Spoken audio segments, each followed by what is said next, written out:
Então seja bem-vindo a mais um Think Tank. O Think Tank é um programa aqui do canal Acordo do Dinheiro, onde nós tentamos fazer análise política e económica de cada semana. Semanalmente estão comigo Luís Jiménez Amaral, à minha direita, José Filipe Pinto, à minha esquerda, e esta semana não está o António Nogueira Leite, mas está o Carlos Albuquerque, que vocês já conhecem, fazia parte do painel anterior. Ora, antes de irmos ao programa de hoje, também quero recordar que nós temos, para poder fazer este programa e não só o canal, temos várias parcerias. A principal é com a Prozis, mas do canal ainda conta com a ajuda da Blue Crow, e este programa ainda tem ajuda à produção do grupo Sendis Alidata. Agora sim, vamos lá aos temas de hoje. De que é que vamos falar? Inevitavelmente do apagão, até porque temos aqui uma especialista nesta matéria e que ainda por mais andava a avisar, aliás, como o próprio canal Acordo do Dinheiro, andava a avisar para os riscos de apagão. Vamos ainda passar pela situação política e vamos dar um saltinho à parte internacional, até porque houve matérias da semana passada que ficaram por analisar. Luís, sente-se vingado ou não? Não é uma questão de sentir vingado, é uma questão... Eu talvez seja um caso singular, quando eu cheguei a Ministro de Energia, eu tinha sido vários anos engenheiro de redes da EDP, era eu que simulava no computador da EDP toda a rede elétrica ibérica, portanto sei do que falo.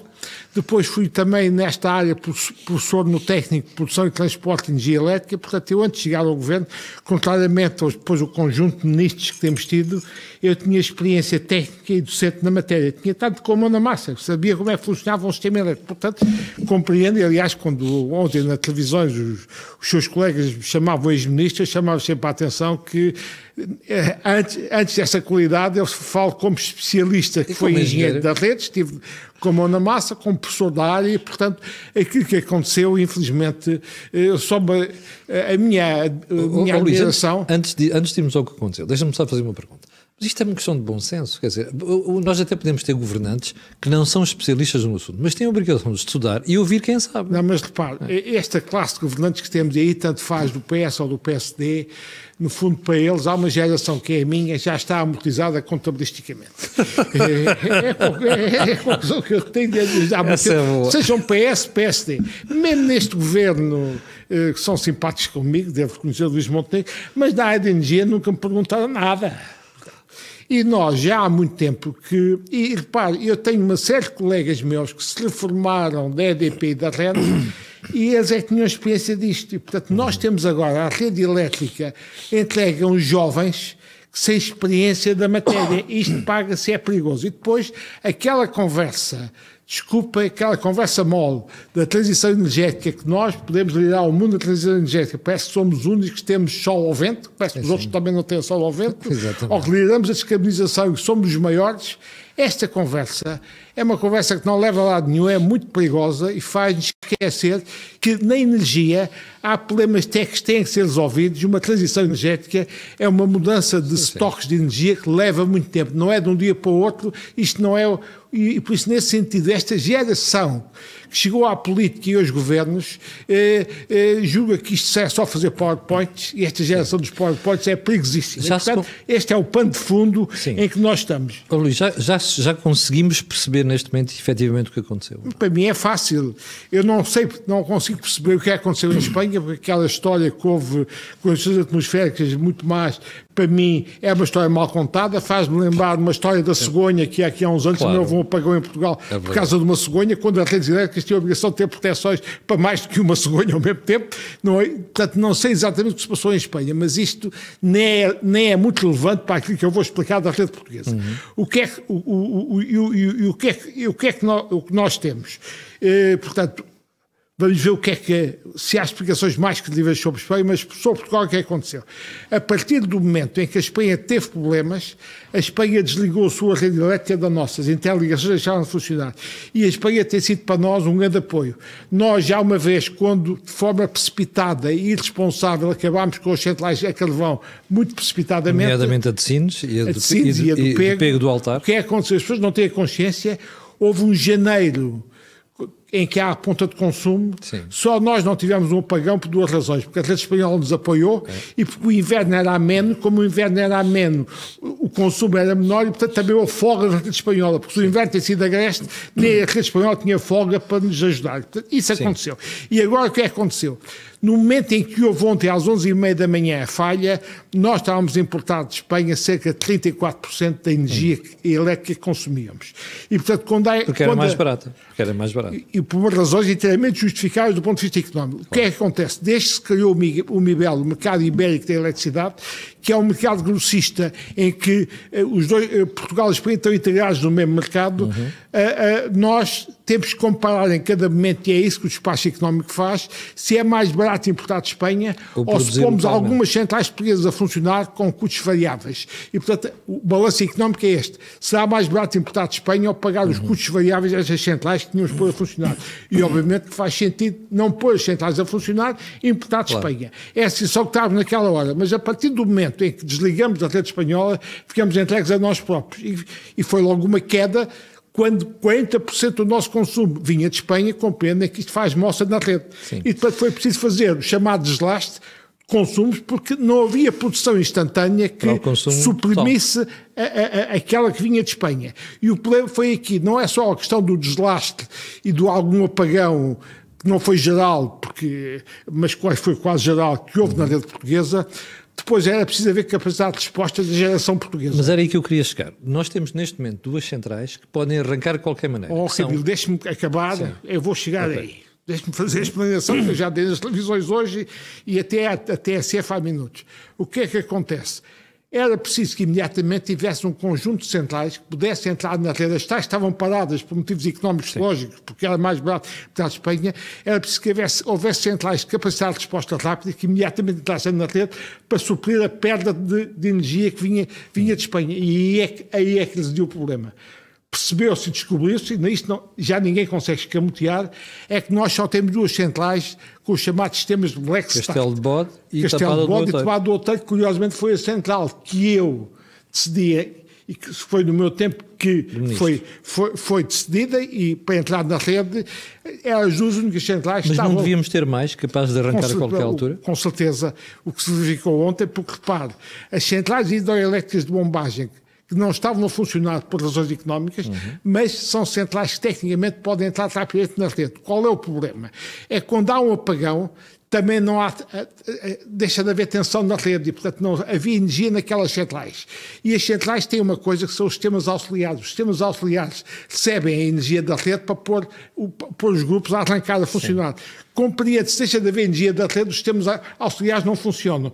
Daí a necessidade de existência dos tais esquemas de Black Start, como o Black Start indica, é um arranque, um start, numa situação em que não há rede. Uma espécie de motor de arranque. Às escuras. É uma espécie de motor de arranque. É um motor de arranque para pôr a funcionar. Quando uma central entra em funcionamento, estando a rede a funcionar normalmente, ela recebe energia dos sistemas auxiliares que estão ligados à rede, não há problema. O problema é quando há um tipo de apagão em que estas centrais ficam às escuras e, portanto, não têm sistemas auxiliares que as possam arrancar logo a grande importância destes Black Starts. É um motor de arranque. É uma espécie de motor de arranque. Entre aspas. E verificámos ontem, para grande espanto, para mim não é grande espanto, porque eu já sabia que a casa gastava na marmolada em que isto andava, só tínhamos duas.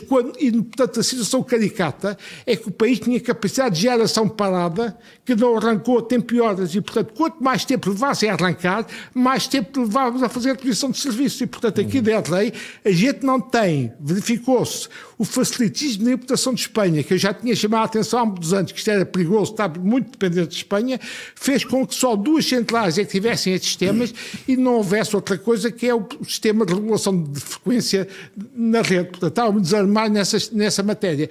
E, portanto, tanto desarmados nesta matéria, a gente parece que esteve à espera que houvesse novamente ligação à Espanha para desfornecer a energia para poder arrancar algumas centrais, as tais que não tinham esquemas de Black Start. Moral da história, centrais hidroelétricas têm uma capacidade de resposta rápida. Uma central Tapada do Outeiro tem capacidade de resposta rápida, foi aquela que eu na altura projetei e entrou com esse sistema logo de Black Start, porque os ingleses aí são muito prudentes e perceberam logo que a gente convinha, e eu concordei, ter uma espécie de motor de arranque desses.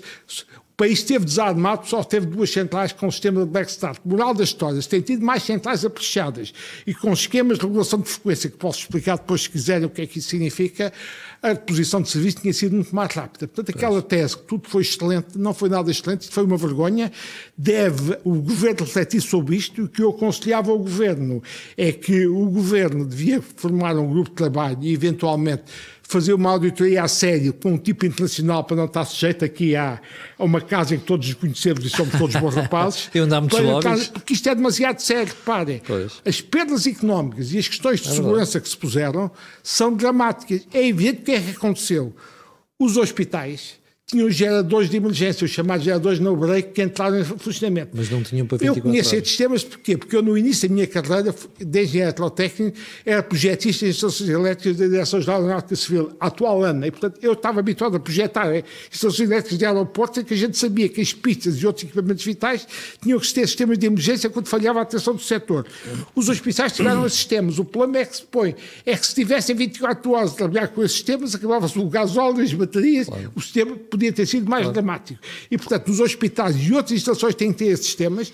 E uma coisa que eu verifiquei ontem é que os próprios sistemas de telecomunicações não estavam totalmente apetrechados para uma coisa destas. Portanto, houve aqui uma falta de rede elétrica com capacidade de resposta rápida de geradores, o tal sistema Black Start. Todo o povo agora passou a perceber o que é, que antes não sabia. Mas é bom que é assim que os governos depois mudam as coisas. Mostra que eu, quando falei Black Start, ele captou logo a ideia, uma espécie de motor de lei, que é isso que é correto. As pessoas já perceberam. Portanto, as pessoas perceberam que o sistema precisa de maior capacidade de resposta rápida, porque um acidente em Espanha pode acontecer e pode voltar a acontecer. Não tínhamos ilusões sobre a matéria. Nenhum sistema é perfeito, nenhum sistema de segurança 100%. Não há. Isso não há.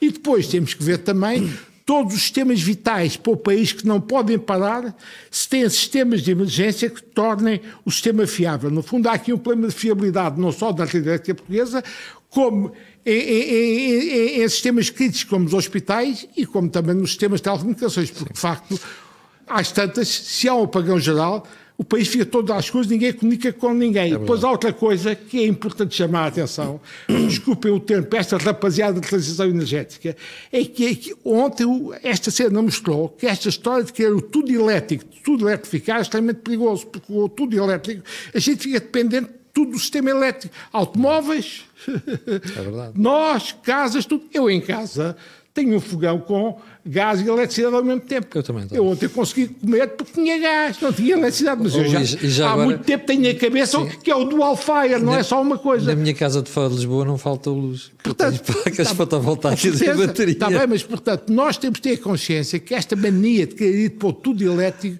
é extremamente perigoso. O povo costuma dizer que não se devem pôr os ovos todos no mesmo cesto. E que chama a gente em termos de diversificação. Portanto, não devemos ter sistemas diversificados, não dependendo só de uma fonte de energia.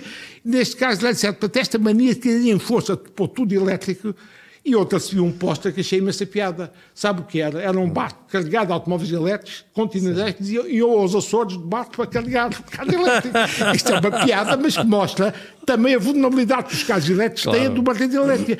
Por isso, os carros elétricos nunca vão funcionar no terceiro mundo, vão funcionar nos países decentes, mas convém que nós também nisto tenhamos uma rede fiável, do ponto de vista elétrico, uma rede decente. Portanto, tudo isto está em causa. E agora a última questão do momento disto. Isto mostra como temos o sistema. Nós não temos capacidade para estar a atuar em rede isolada de Espanha. Estamos demasiado dependentes de Espanha, quer de energia que importamos, sobretudo quer no apoio em situações críticas destas, porque ontem, como se percebeu, a REN ou alguém acabou de escuser dizer que estavam à espera de conseguir a interligação com a Espanha de novo para conseguir repor os sistemas todos. Porquê? Porque só as 2 centrais tinham o Black Start, as outras estavam com dificuldade. Portanto, isto tudo deve repensar o sistema. Nós não estamos neste momento... Em termos de sistema isolado, que funcionamos sozinhos, temos grandes dificuldades. E numa emergência podemos voltar a ter que funcionar sozinhos. Já vamos voltar a isto. Carlos, politicamente isto é um sarilho, não é? Isto tem, e a explicação do engenheiro Mira Amaral é bastante boa. Eu percebi agora o que era o Black Start, não tinha percebido ainda. Isso foi não viste o programa da manhã de hoje. Isso foi nas não, por acaso não ouvi o programa da manhã. E também não viste a CMTV ontem à noite, onde eu expliquei isso. Também não ouvi a CMTV ontem à noite, mas enfim, mas já ouvi o engenheiro Mira Amaral durante estes dias, mas agora é claro, é uma espécie de toda a bem. Só uma pergunta, em Espanha há muito mais centrais com este sistema de Black Start? Não sei dizer, mas julgo que há mais, porque a noção que tem é que os espanhóis, apesar de tudo, têm sido mais cautelosos e mais prudentes do que nós. Pois. E repare, o sistema elétrico espanhol também teve um problema de apagão, mas recuperou muito mais cedo que o nosso. Sim, portanto, veja que a Espanha conseguiu recuperar muito mais cedo do que nós. Isso significa, não sei dizer quantos há, mas que estão mais apetrechados. Os factos mostram que eles estão mais apetrechados do que nós. Mas não terá sido porque eles têm a ligação a Marrocos também? Não, a Marrocos conta pouco para esta matéria. É? É uma ligação que, em termos de energia, pesa pouco. É interessante para nós, do ponto de vista geopolítico, a ligação da Europa a Marrocos, que é um país que temos que apoiar. É interessante para os marroquinos, mas em termos de sustentabilidade do sistema ibérico, a ligação de Marrocos, eu diria que também não se esqueça as ligações da França, também vai ser importante. Sabe que é uma coisa pequena, e já voltamos a isto daqui a bocadinho. A grande capacidade de interligação entre Portugal e Espanha, por isso é que as duas redes estão praticamente interligadas, e por isso é que temos este comodismo de achar que dependíamos de Espanha, nada, o problema não se punha. É claro, como diz o caso, desculpe, eu termino já, a classe política, o governo, coitado, que só está há um ano, não tem culpa de todo o passado que aconteceu, apanha por tabela, mas deve ser obrigado a refletir, isto deve-nos obrigar a refletir. Desculpe, Carlos, seguramente. Eu acho que há aqui neste tema, eu não percebo nem um milionésimo daquilo que o engenheiro Amaral referiu, mas há outros temas aqui que são muito relevantes e que são gerais, por exemplo, em termos de gestão de crise. Será que temos um plano de contingência bem definido para isto? Fiquei com a ideia que não temos. Fiquei ontem com a ideia de que nós não temos os planos de contingência bem definidos para um processo desta natureza. Para mim há vários sinais neste sentido. Há vários sinais. Por exemplo, um tema fundamental de um plano de contingência é a existência de um plano de comunicação. Ontem viu-se que não havia um plano de comunicação. Nas primeiras horas falhou, sim senhor. Falhou, quer dizer, o plano de comunicação exige... Um plano de comunicação é um aspecto fundamental de um plano de contingência. Eu trabalhei em mais que um banco e tive estas áreas também comigo. Só por curiosidade, por exemplo, nos bancos, naqueles pelo menos onde eu trabalhei, além de existirem os geradores que arrancam imediatamente no momento em que falta a energia da rede, há uma outra coisa importantíssima, que é uma bateria de baterias que faz com que, entre o momento em que a eletricidade desaparece e o momento em que os geradores levantam, é as baterias. Os aeroportos também, é o mesmo sistema. Exatamente. Isso significa, pode ser um segundo, pode ser 2 segundos, mas se aquelas baterias não existissem, havia uma disrupção de energia em todos os sistemas caíam. E, portanto, estes planos de contingência, devo dizer que aí, talvez também a supervisão tenha algum peso, porque tem obrigado muito este tipo de plano. Os planos de contingência existem. Aliás, ontem o BCE abriu logo a boca. Dizer que vai analisar o impacto desta brincadeira na vida dos bancos. Exatamente, mas pelo menos aqueles que eu conheço, têm isto bastante bem planeado e têm estes sistemas de baterias que são revistos, são acompanhados, tudo isto é muito acompanhado e, portanto, os sistemas mantêm-se. Porquê? Porque aquele momento de disrupção, as baterias alimentam. Os sistemas nem sequer reparam nisto, mas voltando ao tema. Acho que do ponto de vista de comunicação não existiu. Há aqui um tema que me parece relevante também, numa contingência desta natureza. Acho que uma coisa é a questão política, um tema é o tema político e o Primeiro-Ministro apareceu. Outra coisa é a gestão técnica da contingência. Não vimos gestão técnica da contingência. Não vimos ninguém que sugira... Um tema militar, sabemos cá, o chefe de Estado-Maior-General das Forças Armadas, que aparece como o líder dos temas militares. E mesmo que haja uma crise, aparece o Primeiro-Ministro, se calhar com o chefe de Estado-Maior ao seu lado, ou aparece o chefe de Estado-Maior fala com o Primeiro-Ministro ao seu lado. Aqui não vimos, e é uma coisa que era importante, e acho que é muito importante para as pessoas terem um pouco mais de segurança no processo, saber que existe alguém que é o gestor deste plano de contingência. Um plano de contingência gesta de uma forma quase ditatorial. Não há democracia numa contingência. Vamos lá. Não, Camilo, é mesmo assim. Num momento de contingência, numa gestão de crise, não há democracia. Há comandos objetivos, muito objetivos e reais. E para existirem comandos muito objetivos e reais tem que haver alguém, uma cabeça que seja o elemento líder dessa contingência.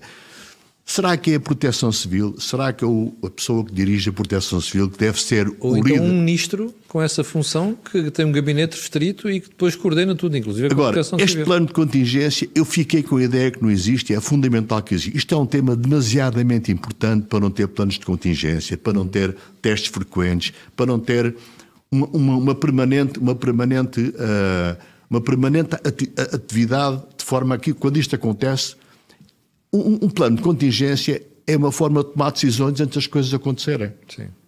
Num plano de contingência tomam-se decisões, ou pensam-se nas decisões antes das coisas acontecerem e não depois. E isto não é. Portanto, este é um tema. Camilo, deixa-me só mais dois ou três temas. Um tema que é a gestão do processo de ontem. O engenheiro Mira Amaral já falou nisso, não vou entrar aí. Mas, enfim, politicamente, qual é a percepção que as pessoas têm da gestão do processo? Eu acho que acabam por ficar com uma percepção positiva. É a sensação que eu tenho neste momento. As pessoas... Eu também fico com essa ideia. O povo em geral. Apesar de tudo.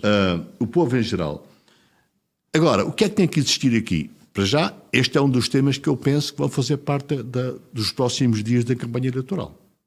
Presumo que nenhum programa tenha... Aliás, mas já viste ontem que apareceram logo reações. Apareceram reações, umas mais disparatadas, outras menos. Houve quem dissesse, eu acho que prudentemente não quero falar, nomeadamente o líder do PS disse que não quer falar. Acho que é prudente da parte dele. Mas ele depois apareceu logo a fazer críticas. Pois, mas agora vai ser, vamos entrar numa fase digamos, politicamente, de discussão deste tema. Acho que o Governo vai ganhar com isto. Porquê? Porque nós temos vivido num ambiente de uma razoável incerteza. Há o efeito Madeira, por exemplo, falámos aqui num dos programas. O efeito Madeira, as pessoas se calhar votaram no PSD porque querem acalmar a situação política. E como a maioria na Madeira acalmam a situação, a Madeira deixou de estar na nossa discussão diária porque a coisa está mais ou menos calma. E eu acho que esse efeito verifica-se e vai-se verificar aqui nesta campanha e presumo nas eleições. Eu acho que o Governo acaba por ter algum efeito positivo deste evento de ontem.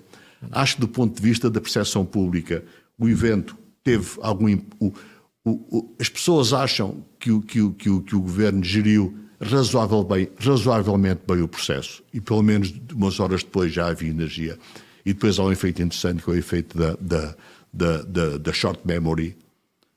O efeito da short memory desaparece.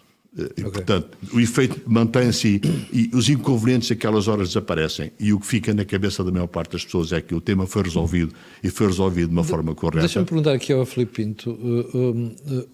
José, a mim faz-me impressão que a União Europeia anda a discutir o mercado único da energia há mais de 30 anos e a gente tenha dificuldade em conseguir convencer a França a fazer uma efetiva ligação à Península Ibérica. É muito complicado, mas é fácil de explicar. Mostra que, verdadeiramente, nós continuamos presos nas duas visões que, desde o início, marcaram o processo europeu.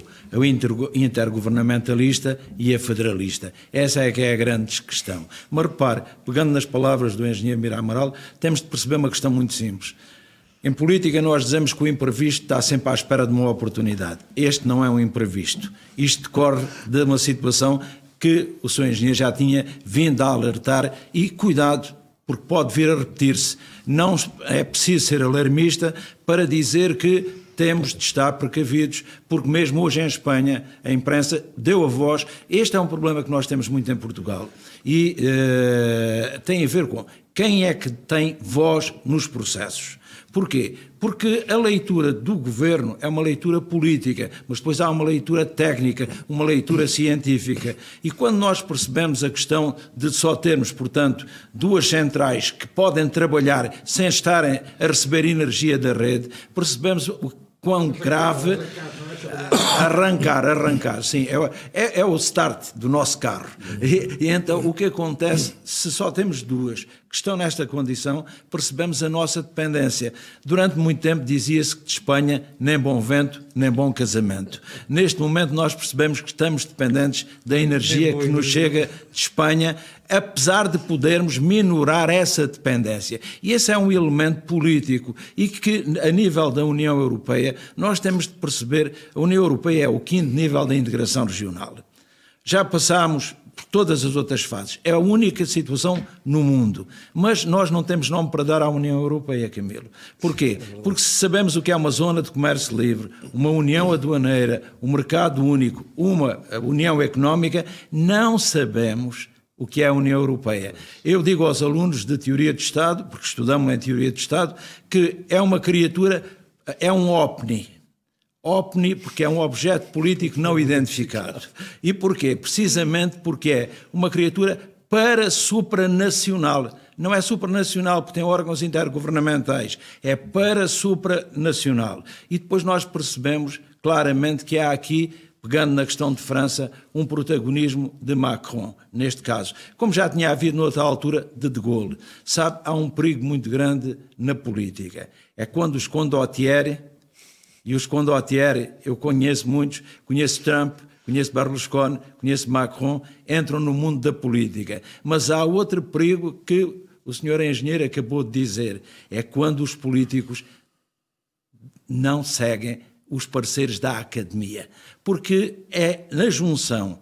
Nós não precisamos de um Estado-empresa, nem de uma empresa-Estado, mas precisamos de uma boa ligação daquilo que se chama uma simbiose Estado-empresa, nesta perspectiva de que, verdadeiramente, o saber é fundamental, o saber fazer é fundamental e depois é preciso tomar decisões.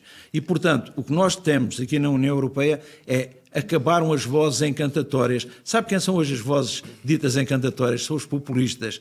E os populistas apresentam sempre soluções simples para problemas complexos. Nós vivemos numa sociedade de risco. E como vivemos numa sociedade de risco, ou prevemos, antecipamos o risco, nunca o eliminaremos completamente, mas diminuiremos a sua frequência e a sua intensidade, ou dificilmente poderemos avançar para o progresso. Deixa-me colocar outra questão.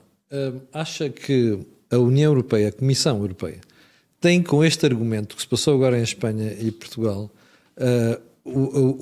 aliás, tem o grande argumento para, numa próxima cimeira ou nas próximas cimeiras, convencer a França a abrir o mercado? Tem mais margem de manobra. Mas ontem a senhora von der Leyen estava preocupadíssima com o que aconteceu, não é? Claro que tinha, mas tinha mesmo de estar. Agora nós percebemos é que nos faltam aquelas vozes encantatórias, aquelas vozes que convocam para o quê? Para o projeto comum, para o projeto coletivo. Pois. Nós temos mais vozes dissidentes do que vozes consonantes. E isso é uma situação muito grave, porque, por exemplo, Macron, que como eu disse no último programa, tem enormes problemas internos, quer um protagonismo de que provavelmente daí a pouco falaremos com a questão do funeral do Papa. Sim. Mas, ao mesmo tempo, este Macron é alguém que nem a nível interno a sua mensagem colhe, quanto mais a nível externo. Portanto, era tempo da Comissão Europeia porque, repare, a Comissão Europeia é um órgão que não é intergovernamental, é supranacional, mas é preciso uma boa articulação com o Conselho Europeu. Pois. E o Conselho Europeu é intergovernamental. O problema que nós temos agora, eu chamo a atenção muitas vezes dos alunos para isso, é que quem é que está à frente do Conselho Europeu? É António Costa, que é um federalista. E quer dizer, temos um federalista à frente de um órgão intergovernamental. Essa pode ser, sim, uma achega. Uma achega no sentido de favorecer o papel da Comissão Europeia, porque Ursula von der Leyen vem de uma outra realidade, que aponta já mais para uma supranacionalidade. E a grande verdade é que este OPNI, que é a União Europeia, vai ter de conviver com estes riscos. E é preciso acautelá-los, como Portugal vai ter de conviver com eles. Eu não culparia excessivamente o governo por aquilo que acontece. Aliás, não se percebe muito bem como é que o líder do PS aparece imediatamente a criticar quando ele sabe que é o grande responsável. Exatamente. Ele, não ele, mas o partido dele. O partido dele é o principal responsável. É o grande responsável pela situação que aqui está. É porque, sabe, aquela história da natureza, de protegermos a natureza, todos nós concordamos, mas há limites para essa proteção. Pois. Eu diria, para terminar, que, sabe, neste momento temos já 4 gerações de direitos humanos. 4. Este problema de ontem, do apagão, insere-se nos direitos humanos da terceira geração, que é, nenhum país só por si consegue resolver problemas como a poluição a nível global. Portanto, tem de haver uma chamada de atenção coletiva. E é neste nível que nós temos de perceber. Estamos no nível 3 da geração dos direitos humanos. E é evidente que todos temos de preservar o ambiente. Não há planeta B. Mas também temos de perceber outra questão. É que, verdadeiramente, eu não defendo as religiões seculares. Eu, como católico, defendo que a salvação virá na outra vida. Sei que há hoje muito a ideia de que há uma religião secular, que é aquela que promete a salvação da humanidade devido ao progresso ainda nesta terra. Nesta terra. E eu entendo que a salvação será no outro. O que não implica que nós consigamos viver com mais equilíbrio, com mais dignidade, verdadeiramente com saber usar o progresso como adjuvante da condição humana. E é isso que aí está. Já vamos voltar ali à questão do Papa e às questões estratégicas que estão em causa. Luís ainda era ministro quando a questão do mercado de energia, o mercado comum, se começou a colocar. Porquê é que nós ainda não conseguimos resolver isto? Repare, essa é uma questão relevante, mas não é a questão determinante para explicar o que se passou ontem. O que se passou ontem devia ter sido resolvido no quadro Portugal-Espanha, que Portugal devia ter uma capacidade de resposta rápida que não teve. E chamo-lhe a atenção de uma coisa que é paradoxal face ao que o José Filipe Pinto explicou, que é o seguinte: os Estados Unidos são uma união política, nós, na zona euro, conseguimos chegar a uma união económica e monetária, que é a quarta fase do processo de integração económica regional, a quinta é a união política que os Estados Unidos são. Mas, apesar disso, as pessoas não têm consciência, as interligações entre Portugal e Espanha estão mais desenvolvidas que as interligações entre a Califórnia e os Estados fronteiriços da Califórnia. É verdade. O que mostra a incoerência. Os americanos já têm uma integração política muito mais forte e mais longa do que a nossa. Sim. Do ponto de vista de interligações elétricas, estão piores do que nós. Portanto, nós até estamos mal nas interligações entre Portugal e Espanha. E depois, nas interligações Espanha e França, também não vale a pena culparem só o Macron, porque o Macron esteve em Portugal, uma vez numa cimeira com o Primeiro-Ministro Costa e o Primeiro-Ministro Sánchez, trouxe um cheque da União Europeia para reforçar as interligações entre Espanha e França, e depois houve uma falta de protagonismo e de interesse da parte portuguesa, é que as interligações se avançassem. Portanto, a culpa não foi do Macron, foi nossa que... Não, e sabe porquê? Porque aqueles que produzem energia para o mercado português estão, como é habitual, comodamente instalados nisto, não querem ligações europeias. Isto é o reflexo típico da malta que está aqui no mercadozinho protegido. E, portanto, o Macron não é culpado, o Macron até quis dinamizar isso. O processo está agora a avançar. Estão a ser feitas novas interligações entre Espanha e França, mas, em todo caso, volta ao que te expliquei. Mesmo que essas interligações estivessem resolvidas, o que se passou ontem no quadro bilateral entre Portugal e Espanha, mesmo que houvesse melhores interligações, tinha que haver uma capacidade de resposta rápida portuguesa que não houve. Esta é a questão fundamental e, como lhe disse, nós até estamos na rede europeia mais integrada do que está a rede dos Estados Unidos. Portanto, o processo europeu tem grandes dificuldades, foram aqui explicadas, mas no processo de integração energética e elétrica, entre certos aspectos, curiosamente, estão os melhores que os Estados Unidos. Não sei se sabem que na Califórnia tem havido vários apagões. Sim, sim. A energia é um desastre elétrico e grave. Apagões graves. Portanto, a coisa não é famosa. Agora...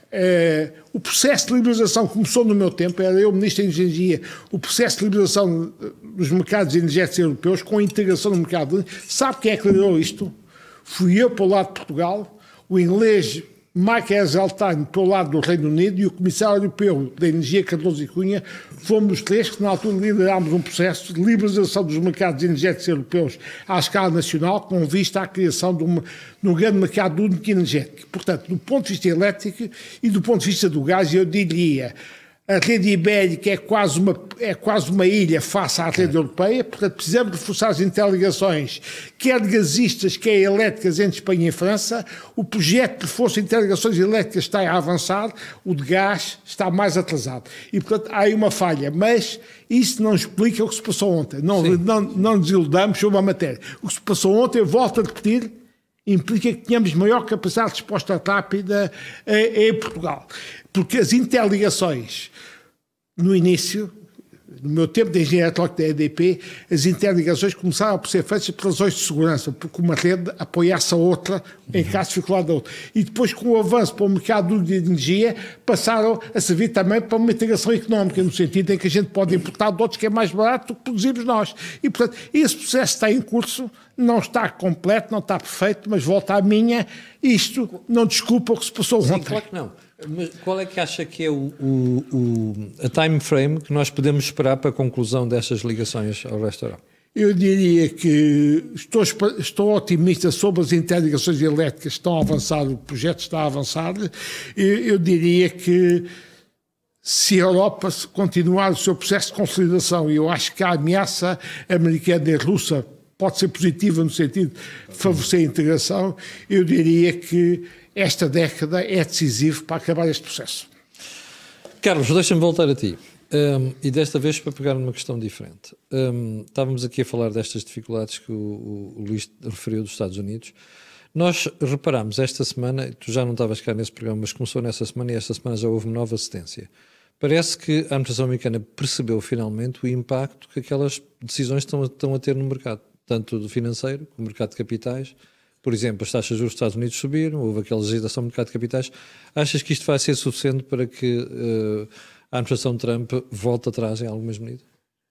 Voltar atrás de algumas medidas é normal na administração americana, porque um dia diz que vai ser tarifas mais altas, outro dia são tarifas mais baixas. Portanto, quer dizer, não é nada de anormal. Como dizia o professor Filipe Pinto, penso na semana passada, aquilo é uma lógica de teste, fazemos, voltamos, analisamos. Então, voltar atrás é normal. Mas deixa-me só dizer uma coisa antes, que eu acho que é importante sobre este tema ainda. O professor Filipe Pinto falava nos riscos. Quando eu falei em plano, um plano de contingência é uma resposta a riscos. Só se podem gerir riscos se forem antes identificados. Portanto, o problema principal é, primeiro, identificar os riscos. Não há gestão de riscos sem a sua identificação. De onde é que pode vir o problema? É a fase fundamental de um plano de contingência, é identificar os riscos. Estão identificados os riscos do nosso sistema elétrico, da nossa sistema, não sei se estão, mas esse é o ponto fundamental. Mas depois de identificados os riscos... Agora é decisão política. Agora é decisão... Não, a técnica, um plano de contingência é uma decisão muito técnica, obviamente com validação política. Mas um plano de contingência... Tem que ter um impulso político, tem que ter uma orientação política. Agora, os passos fundamentais de um plano de contingência têm que ter um grande input técnico, fundamentalmente técnico. Mas, primeiro que tudo, identificar os riscos. Quais são os riscos inerentes? Como é que podemos gerir estes riscos? Mitigá-los, geri-los, anular alguns deles. Portanto, e não sei se isto se é um trabalho bem feito. Só gostava de dizer outra coisa, rapidamente também, que é o tema do impacto. Aqui tem o impacto político e tem o impacto ideológico. Falámos já nisso. O impacto ideológico naquilo que são as políticas ambientais extremistas, não sei o quê, eu acho que isto também lhes dá... é um processo importante para desmistificar tudo aquilo. Nós não temos que ser os grandes inovadores na transformação energética. Tínhamos um ministro que queria fazer aqui uma coisa fabulosa com o hidrogênio verde, não é? Quando saiu de ministro... Aqui disse, na Europa está tudo a borregar. Engenheiro, quando saiu de ministro disse que se tinha enganado. E insultaram-me, o António Costa chamou-me velho do Restelo. Sim. Eu tive que lhe chamar na SIC, modernasse de Benfica. E o Benfica é a parte mais essa anormal. É a parte mais que custa que eu sou do Benfica. Mas quer dizer, o próprio ministro... Eu também sou, mas o Benfica... Benfica onde ele vive. Na zona onde ele vive. Também sou Benfica. Pronto, o próprio ministro que tinha este projeto fabuloso de hidrogênio verde, quando saiu disse que afinal estava enganado. É verdade. Isso é uma coisa... Estás a falar de João Galamba. Estou a falar no Galamba, isto é a maioria. Portanto, está aqui um tema ideológico. O que seja, o nosso país tem que seguir as boas práticas internacionais provadas, testadas e eficientes. O nosso país não tem que ser um laboratório de testes para os outros aproveitarem, porque nós não temos dinheiro para isso. O nosso país tem que aproveitar aquilo que são as melhores práticas internacionais com uma eficiência global. E isto é o que nós temos que fazer, e não deixar-nos cá de vaidades de sermos os primeiros do mundo. Este é um tema. O segundo tema que eu acho que é importante politicamente, desculpa lá, Camilo, há teóricos americanos, por exemplo, que defendem que há 3 tipos de eleitores. Aliás, há um livro chamado Anger, Fear and Hope. Há 3 tipos de eleitores. Os anger, que nós sabemos onde é que eles estão. Os zangados. Sim. Os hope, aqueles que procuram algo para o futuro. E depois, no meio, estão aqueles que têm fear. Ou seja, aqueles em que... o hope é o segundo?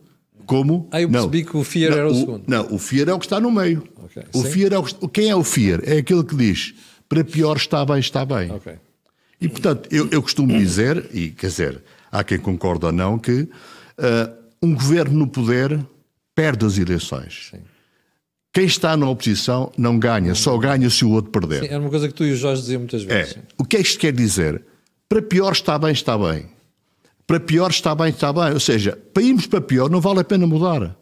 E eu acho que este evento, e no FIR são aqueles que são os eleitores centrais, aqueles que definem na prática o vencedor das eleições. Sim.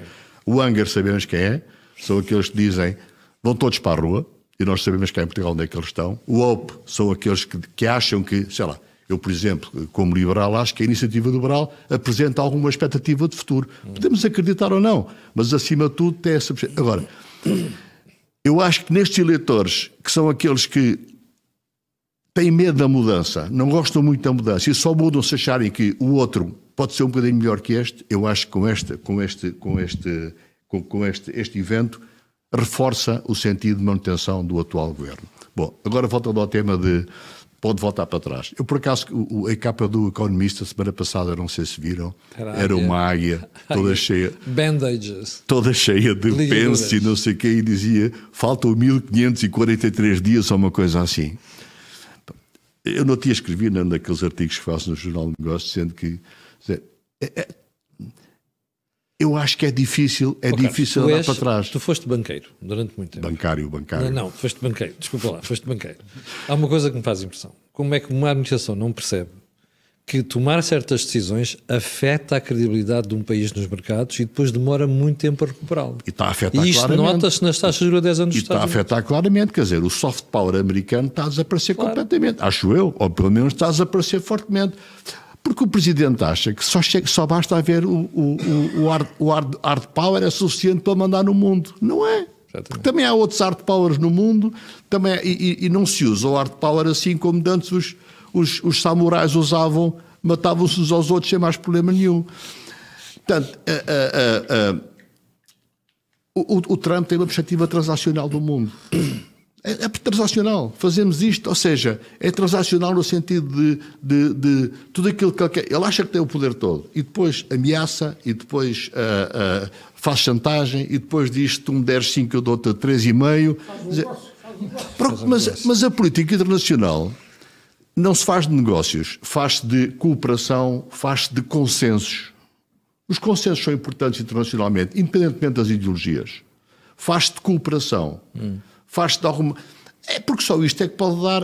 O professor Filipe Pinto sabe muito mais disto do que eu, mas só uma lógica de alguma cooperação pode dar confiança naquilo que é o mercado, naquilo que é a vivência internacional. Porque sem isso não temos confiança nenhuma. E, portanto, tu perguntas, e o Trump vai andar para trás? Irá seguramente andar para trás umas coisas, depois inventa outras, e nós manter-nos-emos. Há aqui um tema que vai ser importante, que é as eleições intermédias americanas no próximo ano.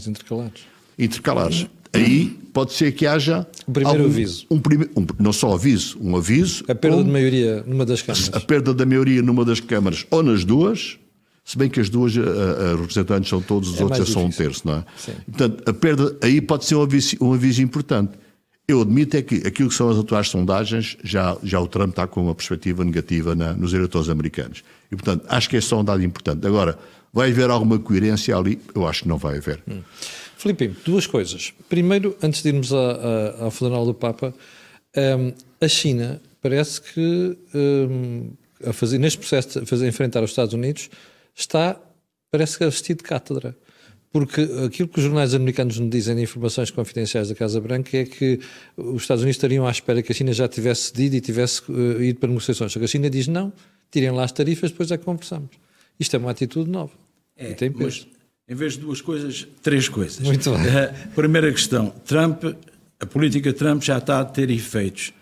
Houve eleições no Canadá. O Partido Liberal ganhou. Fez uma campanha anti-Trump, porque o Canadá não quer ser o 51º Estado dos Estados Unidos. Desculpe interrompê-lo. E estava bastante atrás nas sondagens dos conservadores, desde há vários anos. Só que os conservadores não se separaram muito de Trump. E isto pagaram por isso. É um primeiro aviso. Depois há um segundo aviso a nível interno, em que, por exemplo, os agricultores norte-americanos já estão a dizer que as tarifas os estão a penalizar grandemente e já estão a influenciar a administração no sentido de perceber que política é esta que se vira contra os interesses dos agricultores norte-americanos. Só para os espectadores perceberem, as exportações americanas de produtos agrícolas, para complementar o que o Sr. Filipe está a dizer, em 2023 para a China foram 33 mil milhões de dólares. É muito dinheiro. É muito dinheiro. Agora vamos à questão da China. A China sabe usar, melhor do que nenhum outro país no mundo, uma estratégia que se chama o Sharp Power.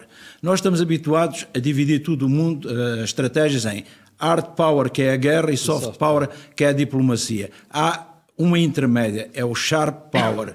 E o que é o sharp power? É usar o soft power para obter os lucros ou os dividendos que o hard power garantia, mas sem dar um tiro. E é isso que a China está a fazer. Portanto, quando nós vemos os institutos Confúcio, quando nós percebemos aquilo que é o alargamento da influência cultural da China por todo o Ocidente, pela África, pela América Latina, nós percebemos que estamos aqui num fenómeno de sharp power. E este sharp power, para mim, tem um sinónimo, chama-se smart power. E smart power porque é inteligente. É inteligente porquê? Porque cria no outro, conquista o coração do outro, sem o outro se perceber que estão a controlar a sua mente. É isso precisamente que está Xi Jinping a fazer. E então significa que está de catra. Significa quem tomou a medida das tarifas foi Trump. Mas Trump quer que lhe peçam para renegociar as tarifas. A China diz, nós passamos bem sem os Estados Unidos. Temos dúvidas que os Estados Unidos, por aquilo que acabámos de dizer, passem bem sem nós. E por isso mesmo nós estamos disponíveis para negociar, mas atenção, não sobre um clima de imposição. E essa é a grande questão que Trump ainda não percebeu. Há 3 verbos, como eu explico, nas relações internacionais. Querer, poder e dever. E Trump só domina um, quero.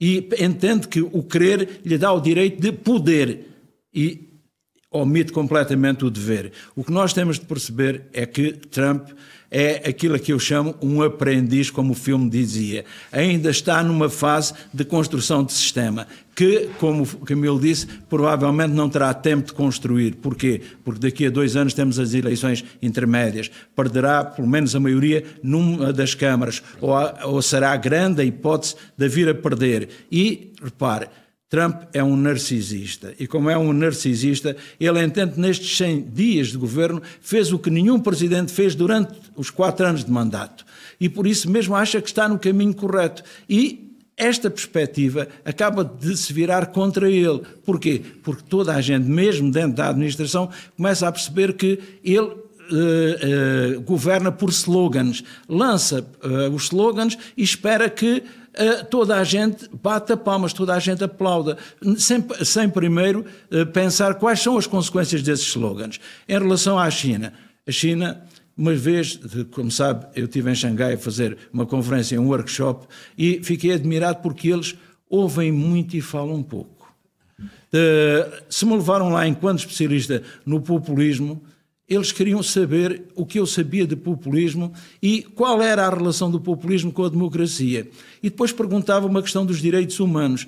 Faziam muitas perguntas, ouviam atentamente, mas não manifestavam opinião. E os olhos deles ficavam impávidos e serenos a olhar para mim sem eu ter noção de se que estavam a perceber, a concordar ou a discordar. Eles, sem reação. Sem reação. Eles estavam lá simplesmente... tinham levado um especialista para beber o pensamento desse especialista. Depois a discussão seria entre eles, não com o especialista. E não fui minimamente questionado sobre. Queriam saber o que era o conceito de democracia, o que era o conceito de populismo, se o populismo era uma ameaça ou uma oportunidade, e ficaram a ouvir muito tempo. Raramente falaram. Esta é a posição da China, é a posição do sharp power, que é aumentar a sua influência sem que o outro se aperceba do aumento dessa influência. E esse dado é um dado muito importante. Nós pensamos que os chineses são os exportadores para as lojas do euro. Não. Temos de perceber que eu vi tecnologia na China que não estava disponível ainda no Ocidente. E eu que queria comprar um telemóvel, naquela altura percebi que não tinha dinheiro para comprar o telemóvel em Xangai, com as funções que eu pretendia. Porquê? Precisamente porque eles estavam um passo à frente. E depois nós percebemos um elemento muito simples que o engenheiro Mira Amaral já disse no que diz respeito aqui à questão energética em Portugal. Nós temos de fazer o nosso trabalho de casa. Escusamos de estar sempre a colocar-nos na dependência dos outros. Vivemos num mundo de interdependências e por isso mesmo nós percebemos que vamos sempre depender dos outros. Nunca seremos autossuficientes. Mas sabe, Portugal é desde a origem um país exógeno. Precisou, para ser independente, precisou do apoio da Santa Sé. Para expulsarmos os espanhóis e não temos o rei espanhol, precisamos do apoio dos ingleses. Para expulsarmos os franceses, precisamos do apoio dos ingleses novamente. Mas ser exógeno não é ser exíguo. E Portugal, os anos da governação socialista, levaram Portugal muito para um Estado a tender para exíguo. E é diferente de exógeno. Um Estado exógeno depende do exterior, mas tem as suas potencialidades. Sabe usar as suas potencialidades. Um Estado exíguo é diferente. É aquele que precisa que o outro lhe garanta o rendimento mínimo de inserção. Aquele que lhe permita as condições básicas para a vida. Eu penso que Portugal não precisa, obrigatoriamente, de ser um Estado exógeno na perspectiva doentia. Seremos sempre exógenos, teremos sempre uma soberania de serviço, mas não poderemos estar condenados à condição de Estado exíguo. E é isto que a China percebeu claramente. Repare, a China negocia com a Rússia, pois negocia, compra petróleo barato, gás natural barato, é do interesse, claro, tem ali um aliado, tem uma parceria estratégica a longo prazo. E porquê? Porque percebe que tem ali algo que lhe pode ser útil. Haverá um momento, Camilo, em que este mundo de múltiplas ordens vai implicar que a China vá tratar a Rússia de uma maneira completamente diferente. É quando a Rússia, que considera que a Ásia Central, as repúblicas da Ásia Central, as 5 repúblicas todas terminadas em ão, são o seu quintal, ainda não percebeu o investimento que a China está a fazer nessas mesmas repúblicas. E mais tarde ou mais cedo vai querer obter o lucro desse investimento. Aí a China e a Rússia vão zangar-se. Até lá, não. Porquê? Porque é do interesse tanto da China como da Rússia perceber que tem um aprendiz na Casa Branca e um aprendiz que verdadeiramente acaba por quê? Por, como eu disse, governar por slogans. A questão do funeral do Papa, aquilo foi uma cimeira de diplomacia. Aquilo prova que a paz de Cristo não é a paz de Trump. A paz de Cristo é saudar-nos na paz de Cristo. Trump precisou que a sua esposa lhe lembrasse que tinha de cumprimentar quem estava ao seu lado. Ele, por iniciativa dele, não cumprimentava. Esta é a posição que eu explico, porque é que ele tem aquela personalidade narcisista. Os outros é que se têm de dobrar a ele não tem de estender a mão a ninguém. Ora, na Igreja somos todos iguais. E por isso mesmo a paz de Cristo não é a paz de Trump. Agora, o que é que acontece? Aparecem ali, primeira questão, aquela fotografia. A fotografia de Zelensky e a fotografia de Trump. Curioso, o Trump não foi de fato preto. Não foi de fato preto e levou uma gravata brilhante. E do outro lado tivemos Zelensky, que se esqueceu de levar gravata. O que é que acontece? São dois desalinhados. E, por acaso, quem está desalinhado com ambos é o Papa Francisco. E porquê é que o Papa Francisco esteve desalinhado com ambos? Com Donald Trump, que lhe explicou que aquela história de fazer muros não é próprio de um cristão. E que um cristão faz pontes, não faz muros. Há um aspecto ideológico do Francisco contra os Estados Unidos que eu posso explicar. E que tem a ver com a questão de ser sim, e que tem a questão, desde logo, de ser um argentino. E depois, temos ainda outra questão fundamental. É que também para Zelensky as coisas não correram muito bem na relação com o Papa. Porquê? Sabe, a Igreja tenta adaptar-se com os seus defeitos, porque a Igreja tem muitos pecados, mas também tem muitas virtudes. E então a doutrina social da Igreja começa no século XIX. A primeira encíclica é a Rerum Novarum, a respeito das coisas novas. Para quê? Para mostrar que se tinha de haver uma resposta ao manifesto do Partido Comunista de Marx e de Engels. Em 63 há uma outra, estamos no mundo bipolar, há uma outra encíclica, é Pacem in Terris, paz na terra. Depois há mais uma, Master e Magistra. Sim, e depois a seguir há mais outra que é Laborem e Exercem-se. Acho que esta já é de João Paulo II. Aliás, o João 23, quando fez a paz na terra, Pacem in Terris, fez-la para quê? Para mostrar uma coisa muito simples. Como é que a Igreja se tinha de posicionar num mundo bipolar, em que de um lado estavam os Estados Unidos, defendiam a livre iniciativa, e do outro lado estava o socialismo daquela cortina de ferro. E esta questão explica muito aquela fotografia. Donald Trump e Zelensky queriam aparecer os dois na fotografia. E porquê é que queriam? Zelensky para tentar uma nova imagem depois do desastre que foi a sua atuação na Casa Branca. E também Trump. Porquê? Porque Trump passou a partir de determinado momento a ser visto quase como que um cavalo de Troia da Rússia. Alguém muito disponível para satisfazer as exigências de Putin, para lançar um ultimato a Zelensky. E nesta perspectiva aparece também aqui para mostrar que não, ele era o homem da paz, ele falava com os dois lados, sabia perdoar, porque dava uma segunda hipótese a Zelensky. Esquecido de uma coisa, é que não há segunda oportunidade para criar uma primeira boa impressão. E essa é a grande questão. Zelensky criou uma péssima impressão, não apenas na Casa Branca, mas também na sociedade americana, que percebeu que estava a apoiar não um esforço de paz, mas uma continuação de guerra. E esse é o problema. A encíclica de João 23 era passem. Ainda bem, não, vamos ouvir, ainda bem que discorda. Essa é a ideia aqui. Mas isso, a discórdia é, em termos reais, provavelmente. Sim. Mas provavelmente nós até estamos de acordo, podemos é divergir. Agora, porque ambos queremos a solução do problema. Mas em relação à Pacem in Terris, o que acontece é a Igreja, verdadeiramente, o Vaticano é um Estado. É um micro-Estado, mas é um Estado. E como é um Estado, tem um território pequeno, mas tem um povo, um elemento humano muito grande. E essa comunidade acaba por estar mais virada para a paz do que para a guerra. E aquela fotografia a que Macron se quis juntar. E porquê é que Macron se quis juntar? Repara a história das cadeiras. Ele pediu uma terceira cadeira. Precisamente era para puxar o papel da União Europeia, mas também do protagonismo dele. Porque não foi Ursula von der Leyen que pediu a cadeira. Foi ele. Nem a senhora Meloni. Nem a senhora Meloni. E o que acontece, nós temos de perceber, é que, por norma, um funeral amolece o coração. E amolece o coração e os inimigos relativizam os ódios. Era uma tentativa disto. Mas Zelensky tentou transformar numa espécie quase de comício a favor do quê? Do apoio à Ucrânia.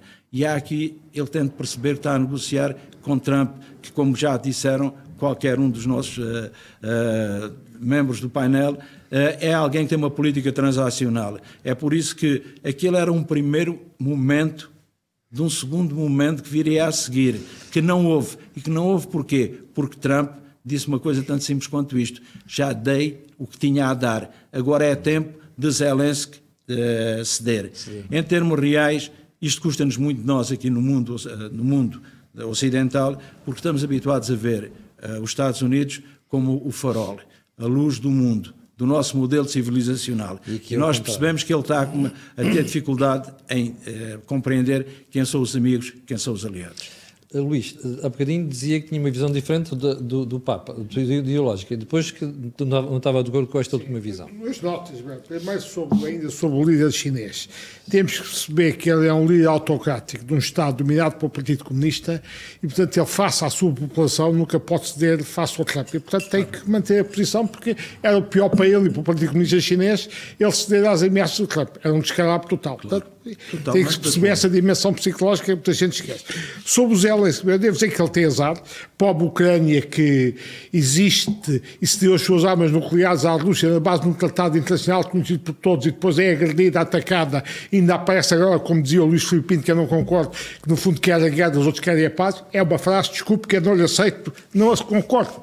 E no fundo o Zelensky é vítima, ele precisava de um João Paulo II e não de um Francisco para ter a Igreja Católica nesta guerra. Até porque o Economist, aqui há um ano, ainda estava o Joe Biden como Presidente dos Estados Unidos, o Economist mostrava claramente que um homem que veio da teologia da libertação, argentino, que veio da teologia da libertação, que é aquela mistura explosiva de catolicismo e marxismo, ele é um tipo de centro-esquerda. Eu acho que ele, no contexto português, até estava à esquerda do Guterres, estava mais perto de um Jorge Sampaio do que do Guterres. Nunca aceitaria uma liderança americana, e já vem do tempo do Biden. Portanto, havia sempre, ele, o Francisco, há ter que sempre uma fricção com os Estados Unidos, seja o Biden, seja o Trump, quem estiver, é claro. Obviamente o Trump põe-se a jeito e é mais fácil até atacar-se o Trump do que atacar um Biden. E, portanto, a gente tem que perceber o contexto psicológico tramado em que o Zelensky vive e a sua atuação na Casa Branca. Portanto, não é para o atacar, é para o compreender e tentar, como faz a União Europeia, tentar ajudá-lo. Eu fico chocado quando se diz que ele quer a guerra e os outros querem a paz. Ele não foi o agressor foi a Rússia, que agrediu um país que é reconhecido pelos tratados internacionais, que desarmou nuclearmente, deu as suas armas nucleares à Rússia na base do tratado internacional, todos reconheceram, e agora isto levantou-te a cena. É que nenhum país, a partir de agora, quer prescindir de armas nucleares ou deixar de ter, porque os tratados internacionais não resolvem o problema. Porque se a Ucrânia tem mantido armas nucleares, mesmo sem entrar na NATO, se calhar a história era outra. Portanto, houve uma ingenuidade ucraniana. O Zelensky e o povo ucraniano são vítimas da Rússia, e eu não posso aceitar, não concordo, desculpa, digo com toda a francesa, narrativas em que dizem que ele quer a guerra, os outros são os jantinhos que querem a paz, a gente esquece quem foi o agressor e quem é a vítima. Por mais defeitos que ele tenha, que não seja perfeito, isso tudo eu percebo. Sim. Fica esta chamada de nota de atenção que eu não posso deixar passar uma coisa destas. Filipe, tem que ser um minuto, mas já passámos da hora. Sim, só um minuto só para dizer. Eu não tenho dúvidas nenhumas que a Rússia foi a agressora. Nenhumas. Claro, e se me perguntar qual é a minha opinião sobre Putin, Putin é um ditador. Ponto final, parágrafo. Agora, em termos reais, o que eu não vejo, não consigo ver, é Zelensky como uma pomba da paz, que é uma coisa completamente diferente. O que eu penso é que, se me perguntar se havia razão para a invasão da Rússia, da invasão da Ucrânia pela Rússia, digo-lhe já que não. Agora, o problema é que, a meu ver, Zelensky está a aproveitar o esforço que tem sido grande, o sacrifício tem sido enorme da população ucraniana para tentar recuperar o quê? A Crimeia. E esse é o elemento em que eu não estou minimamente de acordo com a atuação de Zelensky. Muito bem. Uma coisa é perceber, outra coisa é reconhecer de jure. Por isso é que ele não vai reconhecer. Desculpe, Sr. Professor Filipe Pinto, eu não sou jurista, mas há uma questão do... Eu sei da política internacional. Mas o programa existe também para termos aqui posições divergentes. Portanto, chegamos ao final do Think Tank desta semana. Quero agradecer ao José Filipe Pinto, ao Carlos Albuquerque que regressou e também ao Luís Mira Amaral a sua participação no programa. Eu acho que esclareceram aqui coisas muito interessantes para o futuro de Portugal, nomeadamente do ponto de vista energético. E antes de irmos embora, quero recordar que o programa é possível graças às parcerias que nós temos, a saber com a Prozis, mas também com a Bluecrau e ajuda à produção do programa do Grupo Sendis Alidata. Nós voltaremos na próxima terça-feira, mas eu e você temos encontro marcado amanhã às 8 da manhã. Muito obrigado.